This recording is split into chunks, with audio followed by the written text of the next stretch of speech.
Good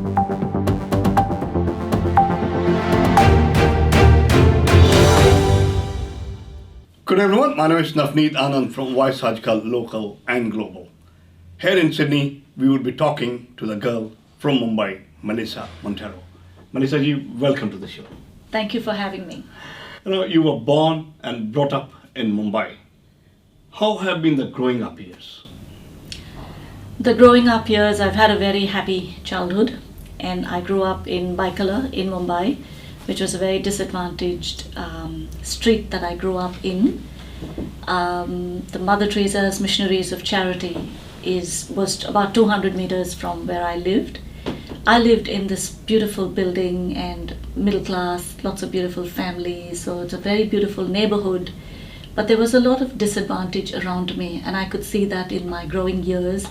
On the street where I lived, there were beggars and poor people and, street pavement dwellers. And then you had the Mother Teresa's Missionaries of Charity that was about 200 meters from my house. And that is what created an impact in me at a very young age while I grew up in Mumbai. The Girl from Mumbai, a beautiful book which I still have to read, but I've already heard some reviews about it that you launched a few days ago. Tell us more about the book. Okay. So The Girl from Mumbai was launched recently by Alex Hawke, who is the Minister for Immigration, and someone whose electorate I also live in the Hills District. I live in Kenthurst. And The Girl from Mumbai really is my own migrant story, and it's my journey in community services for the last 30 years, literally, because I started off young, as I've said to you. I started off very young in India and then in Australia for the last little over 20 years, 22 years. My husband and I came here with our little son, who was a baby, who's 23 now, and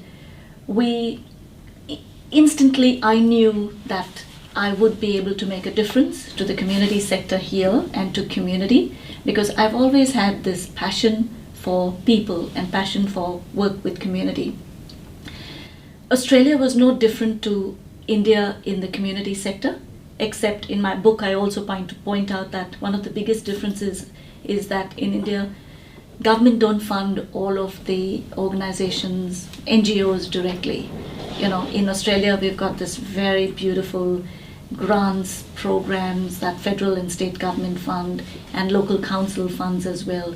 And so if you are able to tap into those reserves, I grew the organization.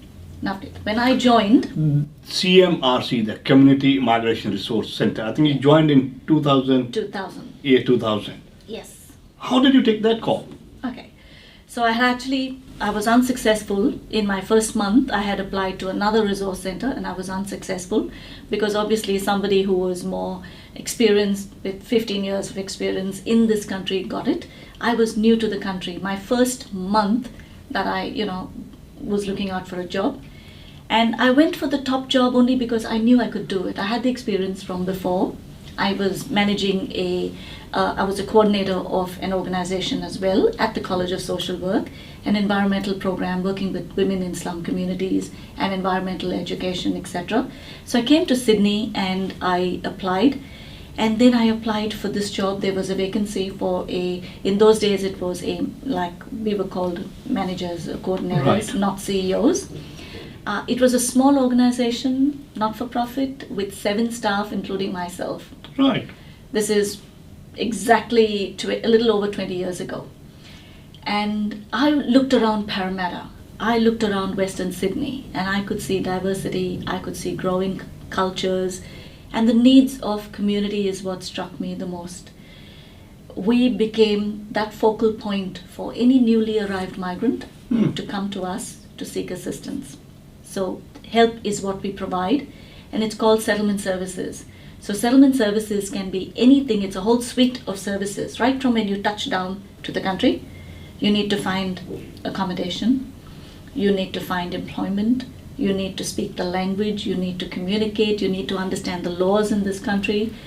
It ranges from a whole suite of services that we provide to anyone, a migrant or a refugee that has come lawfully into the country. If if I migrate from Chandigarh to Delhi or Mumbai, for a Chandigarian, it's a big change itself. But coming from another country to a country like Australia, I can understand the big change because that happened with me as well. How and what were the challenges that you faced, and how did you overcome that? Okay. So quite a lot of challenges. Firstly, in terms of understanding the Australian culture. Very important. Like in my book, I talk about a very funny joke. Christmas is celebrated. In India, it is a very big deal, and you go with suit and boot, to midnight mass, and everybody in the church is like with long flowing gowns and dresses, and it's a very big thing. And so my husband and I, we got ready to go to Christmas Day, like New Year's Eve, Christmas Mass. And I got the biggest shock because I was like in like how you dress to go to a wedding. And my husband had this suit. It was a 40-day, literally, how we have those 38 to 40-day degree temperatures. And we walked into church and I could see the shocked look of people just like looking at us like, but then again in Australia, it's so beautiful. People are so warm and welcoming. And obviously they must have known that these are, not from here, But it is, as a joke, it was a very welcoming, warm challenge. It was okay. People are very, embracing of new cultures in this country. After that, it meant studying the landscape and understanding the social and community sector in this country. Australia's got it very well planned, really. So for someone who comes from a country where the community sector is, especially overseas, not really admired, not really valued. The challenge was understanding what it meant to live, to work in a country like this. It was because there are laws and everything is regulated here, and it meant understanding the landscape, studying it to the degree that I was able to make a difference. I looked at the organization. We were six staff, small little funding from the Department of Immigration then. It meant forging those right relationships, being at the right place at the right time, understanding and strategically managing a business. And I think that is what myself and my organization have done the best, is responding to the needs in the community. When you respond to a need in the community, people and government watch you and they see that here is someone who is meeting that need. It is not your self-interest, but it is the interest of the community. And if that comes first, if you understood it, then you can meet that need in a very genuine way. Today, I'm just proud to say that the CMRC, the Community Migrant Resource Center, we help annually over 37,000 newly arrived, whether they're migrants or refugees. Now we're doing that through an organization that has built over a period of time. We are about 150 staff and contractors. Mm-hmm. That has not grown overnight, because it has taken a lot of steady, focused and strategic planning to come to where we are today. But I'm very proud of my team. I've got 6 managers and I've got 7 teams, and we are at the grassroots, and that is one of our biggest successes. The challenges we're seeing every day, because believe me, the needs are so high. It is not something that you can meet in a day. People are coming new to this country, don't speak the language, don't have employment, don't understand how things work in Australia, are not able to navigate. I think we're talking about the refugees who come to the country and not able to speak English. Because normally the skilled migrants are tested with the English language and all that. So we're talking refugees here. Yes. Right. But there are a lot of migrants also who are not getting employment because they might speak the language. Right. But if you don't have the confidence in being able to communicate, for me, I think it was more the communication. Right. And then the language, yes. Then the language. And that's what I see. Because you can have double degrees, but if you're not able to communicate and articulate clearly what you have studied, what you want to do in an interview, I think employment is still very, very hard. Don't mind all the degrees that you've got. At the end of the day, you have to be able to be confident to communicate that at an interview. And that's where I find, especially our migrant community, a lot of Indians as well, very highly skilled, very highly qualified, but who are just not breaking into the market. I think you work as a bridge between the stakeholders and the consumer, and I've got extensive experience for the same as well.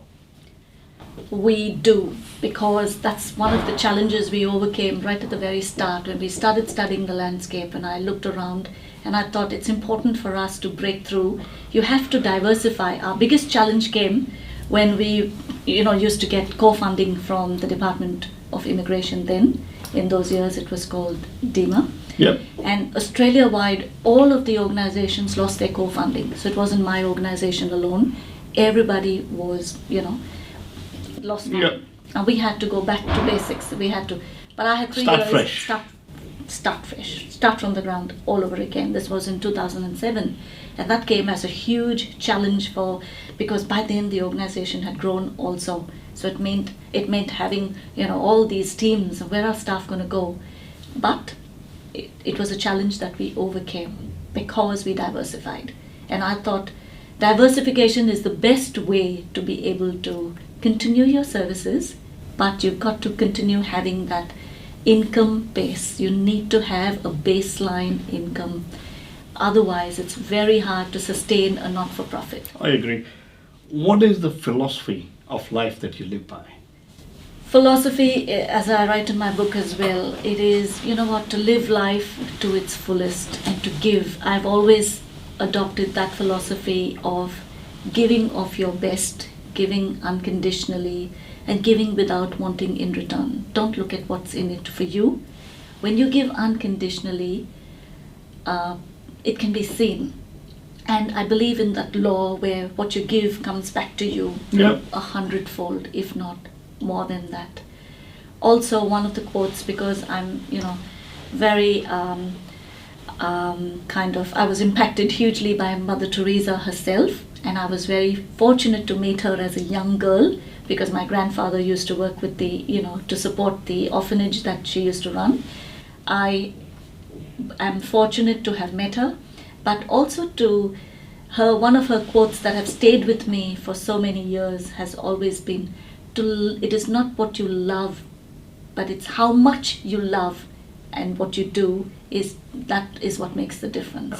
What a wonderful conversation, but before I wrap up, what's on your wish list?